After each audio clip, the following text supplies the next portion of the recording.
Assalamualaikum warahmatullahi wabarakatuh.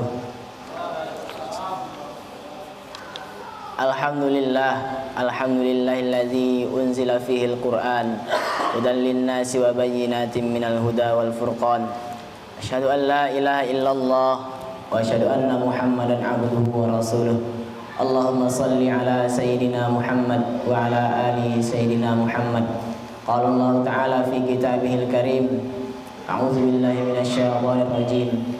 Ya ayyuhalladzina amanu kutiba alaikumus shiyam kama kutiba alal ladzina min qablikum la'allakum tattaqun. Wa qala Nabi Muhammad sallallahu alaihi wasallam, gharima anfu rajulin liman adraka Ramadan falam yughfar lahu.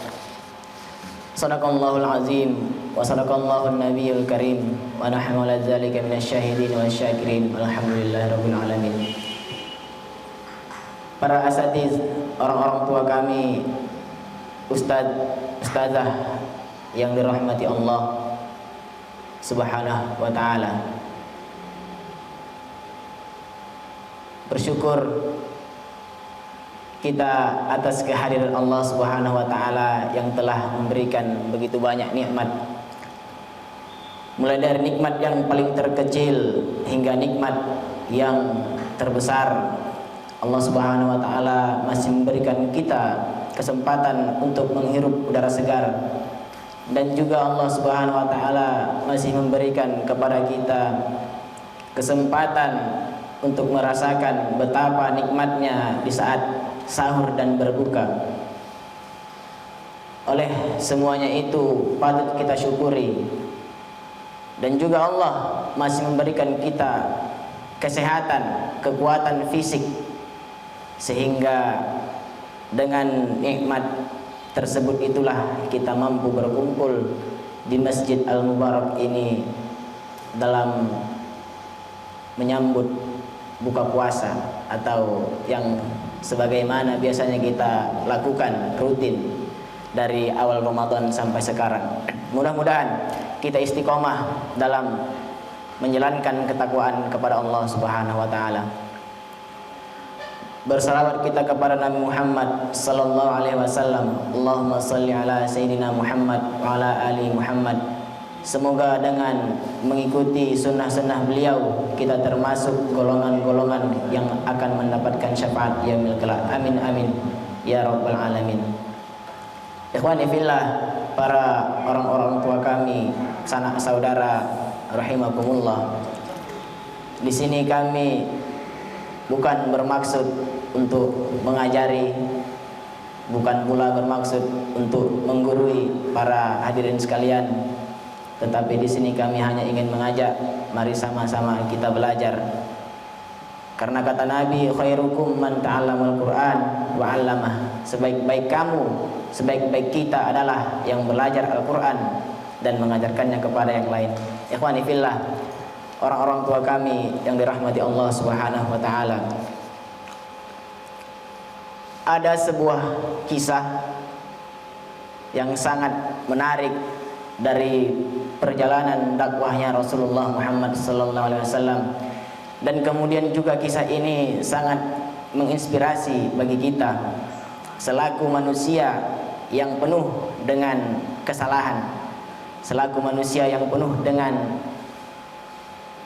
dosa, yang penuh dengan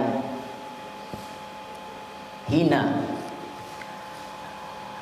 Mudah-mudahan dengan kisah ini nanti kiranya dapat memberikan motivasi bagi kita para pendosa, khususnya manusia ini, karena manusia ini sifatnya lupa. Sesuai dengan namanya, manusia diambil dari kata nasia yang artinya lalai dan lupa. Suatu ketika sahabat Umar bin Khattab radhiyallahu anhu didatangi seorang pemuda. Kemudian pemuda itu bertanya, "Ya Umar, wahai Umar, apa pendapatmu tentang tentang orang yang berzina?" Kata Umar, jika dia sudah menikah dia dihukumi rajam hingga mati. Apabila dia belum menikah, dia dihukum cambuk sebanyak 100 kali dan diasingkan dari kampung halamannya selama setahun, kurang lebih 1 tahun.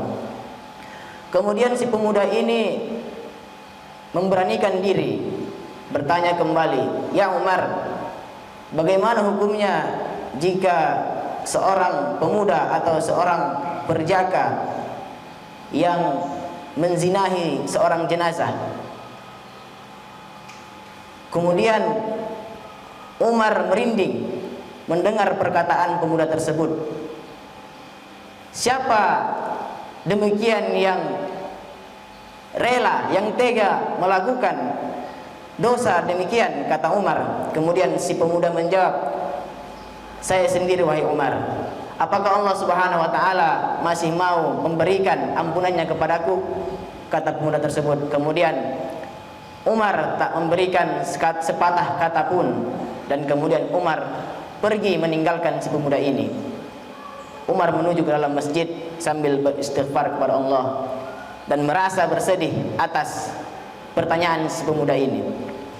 Kemudian tak berselang lama Muhammad Rasulullah SAW datang menghampiri Umar. "Wahai Umar, kenapa kamu bersedih?" Kemudian dijawab oleh Umar, "Ya Rasulullah, ya Muhammad, di luar aku menemui seorang pemuda yang membuat bulu kudukku berdiri, yang membuat aku merinding. Kemudian dia ingin bertobat daripada dosa-dosanya." Lalu Muhammad menyuruh Umar, "Suruh dia menghampiriku, panggil dia." Kemudian Umar memanggil si pemuda ini. Sesampainya pemuda ini di hadapan Muhammad, dia menangis sejadi-jadinya, merasa bersalah atas dosa-dosa yang telah dia perbuat, hingga membuat Nabi pun penasaran, ini anak datang-datang kok nangis gitu. Tiba-tiba langsung nangis. Kemudian Nabi Muhammad bertanya, "Kamu kenapa menangis?" Kemudian dijawab si pemuda ini, "Ya Rasulullah, aku telah berbuat dosa yang sangat besar. Aku takut Allah Subhanahu wa taala tak memberikan ampunannya kepadaku." Kemudian Muhammad menjawab, "Apakah kamu menyekutukan sesuatu daripada Allah, atau kamu membunuh manusia yang tidak berdosa?" Dijawab si pemuda, "Tidak, aku tidak pernah melakukan dua hal tersebut." Dengan begitu Nabi Muhammad memberikan motivasi kepada si pemuda ini. "Ketahuilah wahai pemuda, Allah Subhanahu wa taala mengampuni dosamu, sekalipun itu dosamu sebesar 7 kali lipat bumi dan 7 kali lipat langit." Lantas Nabi Muhammad bertanya kembali, "Apakah dosamu itu sebesar Ummul Qura?" Kemudian si pemuda menjawab, "Aku rasa dosaku lebih besar daripada itu ya Rasulullah." "Apakah dosamu ini sebesar Arsy?" "Saya rasa juga lebih besar daripada itu ya Rasulullah." Kemudian, "Apa sih dosamu ini? Apa yang kamu lakukan sehingga kamu begitu benar-benar merasa bersalah?" Kemudian si pemuda ini menjawab, "Ya Rasulullah, profesiku, kerjaanku selama 7 tahun sebagai tukang gali kuburan. Suatu ketika ada seorang jenazah dari kaum Ansor yang sangat cantik sekali, yang sangat manis. Kemudian setelah dikuburkan, aku diam-diam menggali kuburannya kembali dan membuka kain kafannya. Awalnya aku ya Rasulullah ingin pergi meninggalkannya, tetapi karena nafsuku mengarahkanku kepada dia sehingga aku sampai tega menzinahi jenazah tersebut.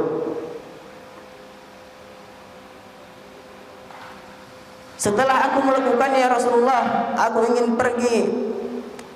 Tiba-tiba jenazah itu bangun hingga membuatku takut.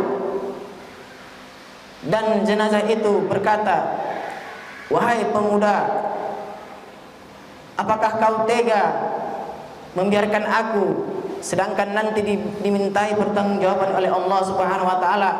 Engkau membiarkan aku dalam keadaan tidak berpakaian, berhadas besar." Mendengar kesalahan yang dibuat pemuda ini, Rasulullah berdiri. "Wahai pemuda fasik, pergilah kamu dari sini, tempatmu memang di neraka." Begitu kata Nabi Muhammad. Dengan hati yang hancur, dengan hati yang galau istilahnya, dengan hati yang gendah gulana, si pemuda ini meninggalkan Umar dan Nabi Muhammad dalam masjid. Kemudian dia menghindari berada di lingkungan mereka. Selama 40 hari, 40 malam 40 hari, si pemuda ini beristighfar, memohon ampunan kepada Allah Subhanahu wa taala, tak berhenti-hentinya menangis atas dosa-dosa yang telah dia perbuat. Kemudian di suatu titik dia berdoa kepada Allah, "Ya Allah, ya Allah, Tuhannya Nabi Muhammad, Tuhannya Nabi Adam, Tuhannya Hawa, apabila taubatku ini telah Engkau terima," kata si pemuda ini, "beritahukan kepada Nabi Muhammad dan para sahabatnya, beritahukan kepada Rasulullah dan pada kerabat dekatnya, dan apabila dosaku ini tidak Engkau ampuni ya Allah, bakarlah aku di dunia ini," kata si pemuda ini. "Bakarlah aku di dunia ini, sesungguhnya aku tak sanggup menerima siksaanmu di akhirat kelak." Bersamaan dengan itu, Allah Subhanahu wa taala mengutus Jibril untuk menyampaikan salam dan beberapa pertanyaan kepada Nabi Muhammad SAW. Jibril menghampiri Nabi Muhammad, "Assalamualaikum ya Rasulullah." "Waalaikumsalam ya Jibril." "Ya Muhammad," kata Jibril, "Allah Subhanahu wa taala menyampaikan salam kepadamu, dan dia bertanya melaluiku," kata Jibril, "apakah engkau yang menciptakan makhluk?" Kata Jibril. Lalu kemudian Muhammad sallallahu alaihi wasallam menjawab, "Sesungguhnya Allah lah yang menciptakan makhluk dan semua ciptaannya." Kemudian Jibril bertanya kembali, "Apakah engkau yang memberikan mereka rezeki?" Lalu Muhammad juga menjawab, "Niscaya Allah lah yang maha kaya dan yang maha pemberi rezeki kepada makhluknya." Kemudian Jibril memberikan pertanyaan yang ketiga, "Apakah engkau yang berhak menghukum seseorang, atau engkau yang berhak menerima pertobatan seseorang?" Kemudian Nabi Muhammad menjawab, "Allah lah yang maha pengampun dan lagi maha penerima taubat." "Ya Muhammad," kata Jibril, "Allah Subhanahu wa taala berfirman, ampunilah hambaku itu, sesungguhnya pertobatannya sudah aku terima." Akhirnya pertobatan si pemuda ini diterima di sisi Allah Subhanahu wa taala. Kemudian itu Nabi Muhammad menyuruh para sahabatnya untuk mencari si pemuda yang merasa bersalah ini. Setelah dapat oleh para sahabat, dibawa kepada Muhammad dan dikabarkan kabar yang gembira bahwasanya dosanya telah diampuni oleh Allah Subhanahu wa taala. Hikmahnya apa para ustadz, para asatidz? Yang pertama adalah jangan kita berputus asa daripada rahmat Allah Subhanahu wa taala. Sebesar apapun dosa kita, sebanyak apapun kesalahan ataupun dosa yang telah kita perbuat, jangan sampai kita berputus asa kepada rahmat Allah Subhanahu wa taala. Karena Allah Subhanahu wa taala berfirman, "Qul ya ibadiyalladzina asrafu ala anfusihim la taqnatu min rahmatillah. Innallaha yaghfirudz dzunuba jami'a. Innahu huwal ghafurur rahim." Allah berbicara kepada kita, kepada hambanya, "Ya ibadi, wahai hambaku." Di sini siapa yang diajak bicara oleh Allah? Alladzina asrafu ala anfusihim. Orang-orang yang melampaui batas, orang-orang yang berlumur dengan dosa, orang-orang yang penuh dengan kesalahan, penuh dengan kekhilafan, pemabuk, pemakai narkoba. Inilah yang didiskusikan oleh Allah kepada mereka. Bukan kepada hambanya yang berpegang teguh kepada ajaran atau perintah Allah, namun yang diajak di sini adalah mereka para pendosa. Alladzina asrafu ala anfusihim, mereka yang lalai akan perintah Allah Subhanahu wa taala.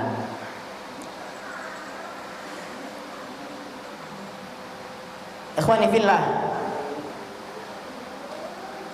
Allah Subhanahu wa taala memberikan panggilan yang indah kepada kita para pendosa. Ya ibadi, wahai hambaku. Alangkah penuh rahmat dan kasih sayangnya Allah kepada kita. Walaupun kita ini berlumuran dengan dosa, banyak melakukan kesalahan di sana sini, masih banyak kekurangan, tetapi Allah memanggil kita dengan panggilan ya ibadi, wahai hambaku. Ikhwani fillah, di dunia ini kita kenal simbol kasih sayang itu adalah orang tua, tepatnya adalah ibu. Orang tua rela tidak makan asalkan anaknya itu makan. Orang tua rela tidak bahagia asalkan anaknya mendapatkan kebahagiaan. Orang tua juga rela tidak memiliki pakaian baru di saat lebaran asalkan anaknya memiliki pakaian baru di saat lebaran. Tetapi ketika anaknya ini berbuat salah dari waktu ke waktu atau membantah perintah orang tua atau istilahnya itu anak durhaka, memalukan keluarga, tak jarang kita dapati seorang orang tua mengusir anaknya daripada rumahnya. Orang tua yang simbol kasih sayang tega mengusir anaknya daripada rumah tempat tinggalnya. Tetapi Allah Subhanahu wa taala yang Maha Pengasih, yang Maha Penyayang,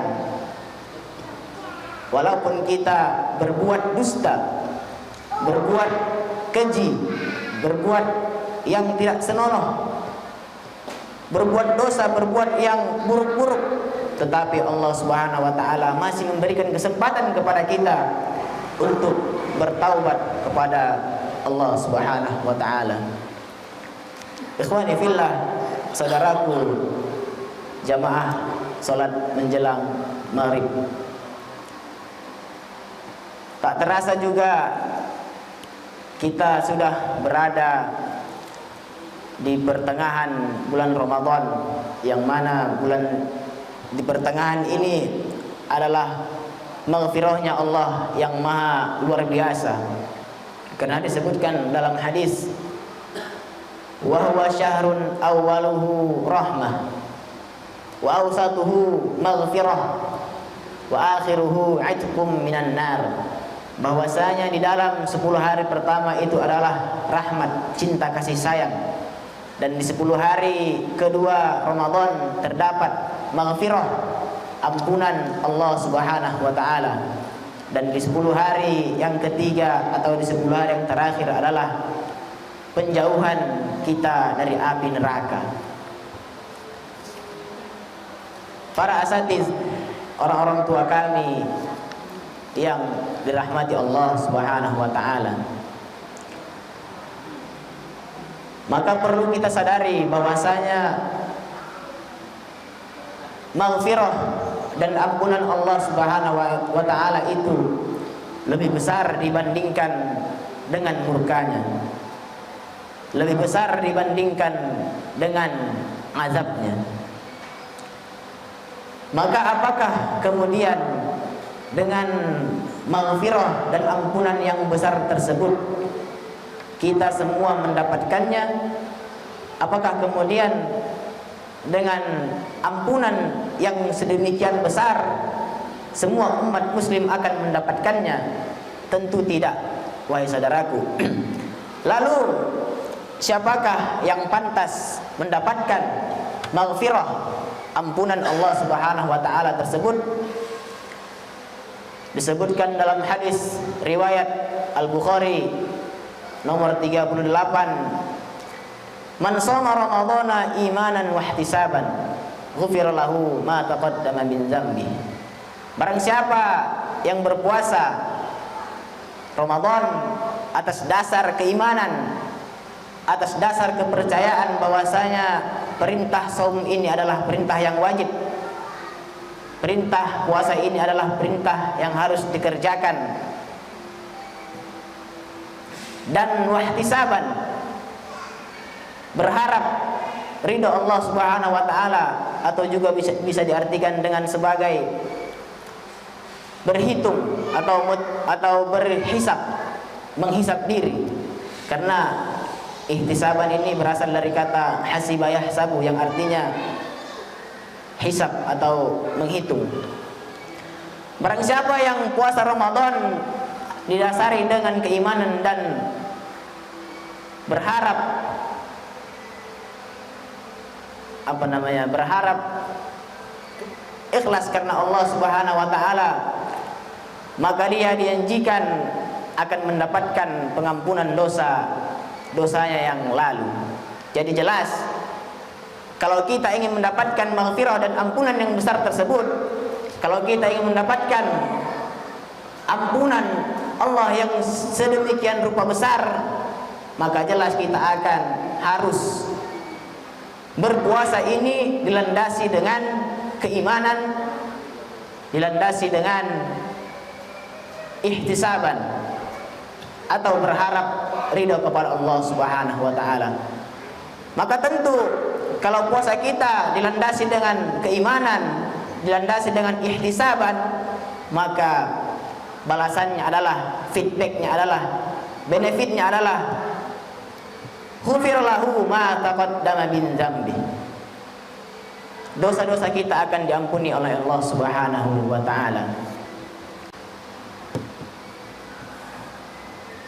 Ikhwani fillah, jamaah salat menjelang maghrib yang dirahmati Allah Subhanahu wa taala.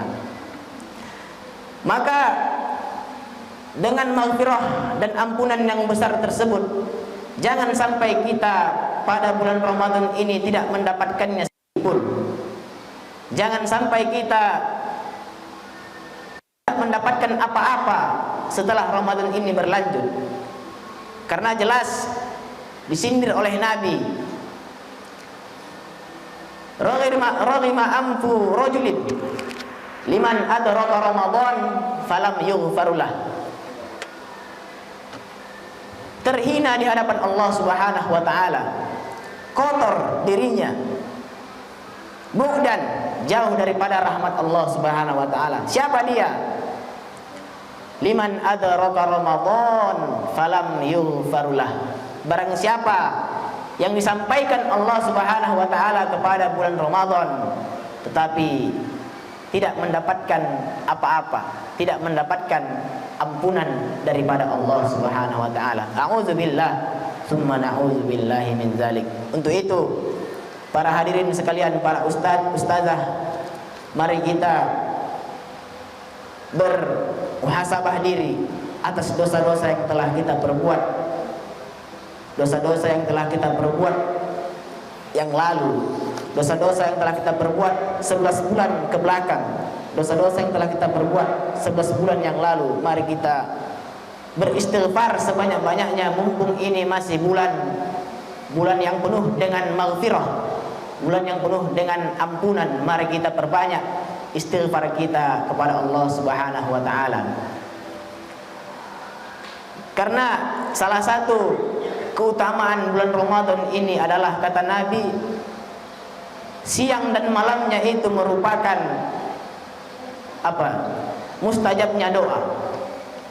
Jadi siang dan malamnya itu juga merupakan tempat-tempat kita dianjurkan untuk berdoa.